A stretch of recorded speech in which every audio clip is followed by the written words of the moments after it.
আকাশে চাঁদ উঠলে দেখা যায় বলে দিতে হয় না। মানুষ একলা বাঁচতে পারে না। জন্ম মৃত্যু বিয়ে এটা নাকি বলা হয় যে ওপরওয়ালা থেকে হয়। আমি এখন হ্যাপিলি সিঙ্গেল। আমার মা চলে যাবার পর এবং আরো বিভিন্ন ইনসিডেন্ট ঘটবার পর আমি একেবারে আইসোলেটেড করে ফেলেছিলাম নিজেকে। জন্ম মৃত্যু বিয়ে এটা নাকি বলা হয় যে ওপরওয়ালা থেকে হয়। যেহেতু আমি এখন হ্যাপিলি সিঙ্গেল, বাট বাকিটা অবশ্যই মানুষ বোধহয় একলা বাঁচার জন্য তৈরি হয়নি।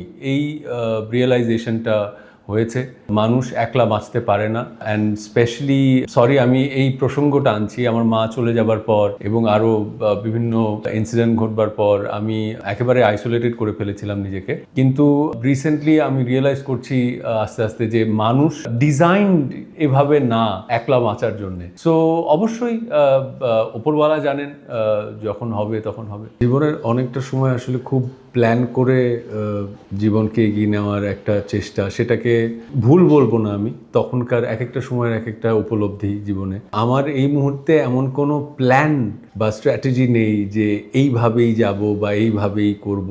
জীবনের গতি, জীবনের স্রোত যেদিকে যেভাবে নিয়ে যাবে সেটাকে মেনে নিয়ে জীবনে পরিপূর্ণভাবে বাঁচার, জীবনকে উপলব্ধি করার, জীবনকে এক্সপিরিয়েন্স করার একটা প্রয়াস বোধহয় থাকবে আমার এখন। হ্যাপিলি ম্যারিড বিষয়টা অনেকটা কন্ডিশনিং, বহু বছর ধরে বোধহয় হয়তো 1000 বছর ধরে একটা কন্ডিশনিং, সোশ্যাল কন্ডিশন করা হয়েছে যে এই হলে হ্যাপিলি ম্যারিড হয় আর এই না হলে, একটা ইনস্টাগ্রামেবল ছবি না হলে, একটা এইটা না হলে, একটা ওইটা না হলে আর হ্যাপিলি ম্যারিড হয় না। কিন্তু আসলে রিয়ালিটিতে অনেক ছোট ছোট ছোট ছোট জিনিস থাকে যেগুলো বোধহয় একটা ম্যারেজকে স্টেবল রাখে, সামনের দিকে এগিয়ে নিয়ে যায়। সেই জিনিসগুলো সবসময় হ্যাপিলি ম্যারিড টাইপ হয় না। সেই জিনিসগুলো অনেক বোঝাপড়া, অনেক দেয়া নেয়া, অনেক অ্যাডজাস্টমেন্ট তারপর বোধহয় আসে। আকাশে চাঁদ উঠলে দেখা যায় বলে দিতে হয় না। পাইপলাইনে কি আছে কি নেই, সামনে কি হবে কি হবে না,